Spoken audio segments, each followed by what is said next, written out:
안녕하세요. 월세가 쌓이는 부동산 최영수입니다. 오늘은 이제 벌써 8번째 시간이네요.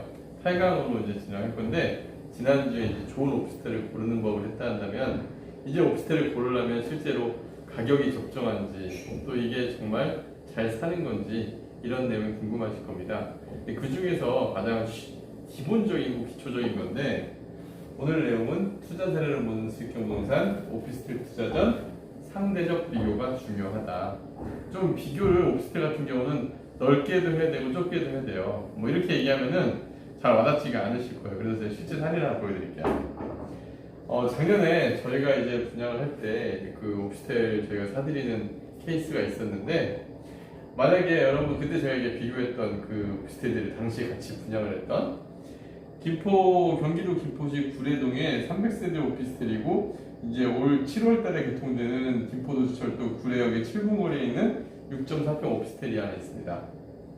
그 다음에 최근에 이제 오피스텔 분양이 많이 됐던 그 인천 영종도의 운서동의 250세대, 운서역 공항철도 운서역에서 5분 거리에 있는 6.3평 오피스텔이 있고요.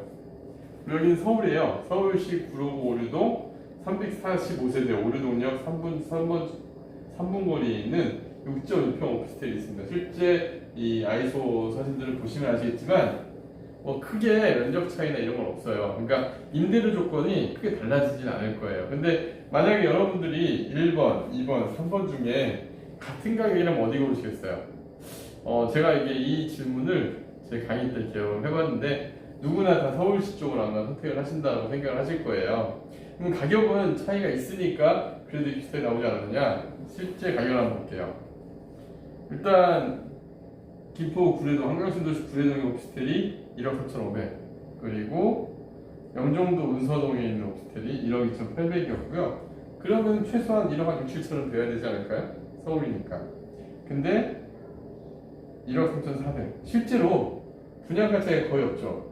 근데 지금 임대료 시세를 조사를 해보니까 이 구례동 같은 경우는 갑자기 오피스텔 공급량이 늘어나면서 이 사이즈가 한 500에 40을 좀 못 받더라고요. 그런데 영종도 운서동 같은 경우도 이 사이즈가 한 500에 40에서 45 정도. 그리고 이 오류동에 있는 오피스텔이 아직 입주를 안 했지만 주변 시세를 보니까 천에 한 50에서 55 정도. 임대료 차이가 많이 나죠.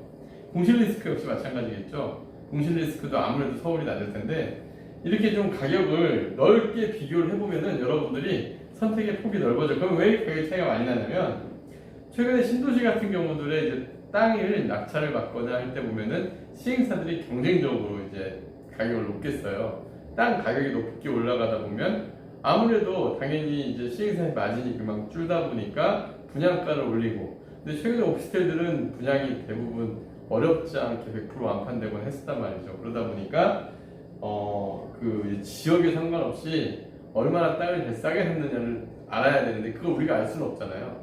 그럼 여러분들이 최소한 리스크를 피해가려면 가격적으로 비교를 하시고 여러분들에서 가격의 합리성에 대해서 찾는 노력들이 필요합니다. 그래서 현장을 많이 다니면서 보실 필요가 있어요. 그러면은 가격적으로만 차이가 나냐? 아니에요. 그 같은 지역 안에서도 조사를 해볼 필요가 있어요. 예를 들면 이게 서울이라서 이게 싸다고 해서 가봤더니 주변이 더 싼 게 있다, 이럴 수도 있잖아요. 그럼 이제 가격적으로 갔다 한다면 그 다음은 이제 실제 그 해당 지역 내에서의 차이도 보셔야 돼요. 한번 보실까요? 이건 제가 지금 살고 있는 동네인데, 최근에 이게 오피스텔 입주가 많다 보니까 그 안에서도 이게 차이가 나더라고요. 그 김포시 온양동 그 온양역에 새롭게 들어서는 온양역에 보면 도보 2분 거리, 3분 거리 오피스텔들이 G 오피스텔, L 오피스텔, P 오피스텔이 있습니다. G 오피스텔은 총 호실이 111세대, 지상 5층에 1, 2층 상가로 들어가 있고요. 전용 10.3평에 1억 5천입니다.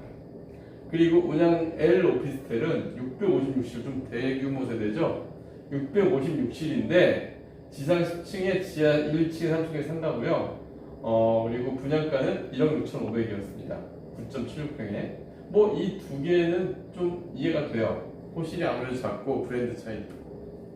그런데 그 같은 지역의 P 오피스텔은 똑같은 3분 거리인데 248실이 작지도 않죠. 그런데 지상 5층에 1층 상가로 구성이 되어 있고요. 전용 9.82평이에요. 있는데 1.5룸처럼 구성되어 있는 곳인데 분양가는 차이가 어때요? 1억 2,300이죠? 지금 현재 임대료는 여기 세 개가 다 오피스텔들이 입주를 했거든요. 요게 지금 한 500에 45 정도. 요게 500에 40에서 45. 요 오피스텔도 500에 40에서 45 정도. 임대료가 비슷해요. 그런데 만약에 1억 2,500에 사서 500에 40에서 45면 수익률이 상당히 떨어지죠. 물론 아직 지하철 입주 전이라서 뭐 그런 여지도 있고요. 또 이렇게 수요가 많이 안 오는 경우도 없지 않아 있는데, 근데 이제 이게 지하철이 개통되고 하면 더 좋아진다고 할 호재가 있다라고 하지만, 이 같은 동 안에서도 가격이 차이가 난다 한다면 실제 임대료 조사하고 현장 조사하면 바로 알 수가 있잖아요. 근데 여러분들 이걸 알 수 있을까요? 알 수가 없어요. 왜? 분양할 당시에는 이것까지 확인하기 어렵거든요. 단 그 분양할 당시에도 인근의 분양가들은 조사를 할 수가 있겠죠. 임대료가 그렇게 될 거라고 알 수가 없었겠지만, 그래도 현재 그 시세가 적정한지 알아보는 것은 여러분들이 어렵지 않게 조사를 할 수가 있어요. 그러면 상대적 비교를 통해서 가치 있는 물건을 찾을 수가 있으면 더 좋거든요. 그러니까 분양 사무실 가서 이거 너무 보통 보면은 모델하우스 가서 호쾌하게 사시는 분들이 많은데, 그러지 마시고 좀 여러 군데 비교를 해보세요. 현장을 좀 가보시면은 어느 현장이 어떻게 공급이 된다는 걸 어렵지 않게 찾을 수가 있습니다. 그래서 먼저 첫 번째는 과격적으로 비교를 하고요. 그 다음에 과격적 비교를 통해서 내가 정말 타당하다고 생각하는 걸 찾았다면, 그 다음 그 지역 현장에 가보셔가지고 그 안에서 합리적 가격선의 물건이 맞는지 점검을 한데 투자를 한다면 최소한 이런 걸 할 수 있는 기회 있을 때 이런 걸 하지 않았겠죠. 그래서 이렇게 좀 비교를 해보시고 투자를 해보시면 좋을 것 같은데요. 지난 시간에 그 오피스텔 5가지 요건에다가 가격까지 비교하신다고 한다면 사실 오피스텔은 그렇게 어려운 물건이 아닙니다. 쉽게 찾아갈 수가 있는데요. 한 이 정도만 아신다고 하더라도 큰 피해는 보지 않지 않을까 생각합니다. 그래서 오늘은 이 정도 짧게 말씀드리고요. 아마 여러분들이 이렇게 좀 상대적 비교를 하는 방법 좀 익히셨으면 좋겠습니다. 감사합니다.